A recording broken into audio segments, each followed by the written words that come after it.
Étudiants, aujourd'hui, on va présenter une leçon très importante dans la physique qui s'appelle le volume des liquides et de solides.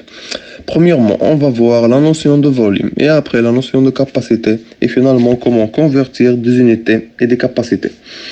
Premièrement, définition de la notion de volume. Le volume correspond à la place occupée par un solide, un liquide ou un gaz. Les unités de volume. L'unité de volume dans le système international, c'est le mètre cube. Multiple d'unités, kilomètre cube, hectomètre cube, décimètre cube, l'unité mètre cube. Ce multiple de l'unité décimètre cube, centimètre cube, millimètre cube.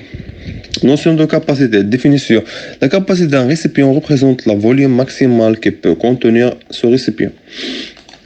L'unité de capacité, le litre, c'est l'unité principale de mesure des capacités. Multiple d'unités, kilolitre, hectolitre, décilitre. L'unité litre. Ce multiple de l'unité décilitre, centilitre, millilitre. Pour convertir des unités de capacité en unités de volume et vice-versa, on réalise un tableau de conversion. Kilomètre cube, hectomètre cube, décimètre cube, mètre cube, décimètre cube, centimètre cube et millimètre cube. 1 mètre cube égale 1 kilomètre cube. Et 1 décimètre cube égale 1 litre. Et 1 centimètre cube égale 1 millilitre.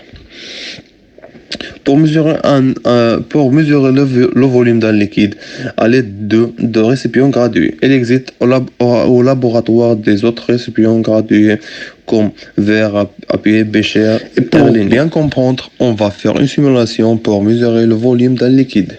Le volume est donné ici par la graduation d'une éprouvette. Le regard doit se placer à l'auteur de la surface du liquide si on veut éviter les erreurs de parallaxe. Et merci.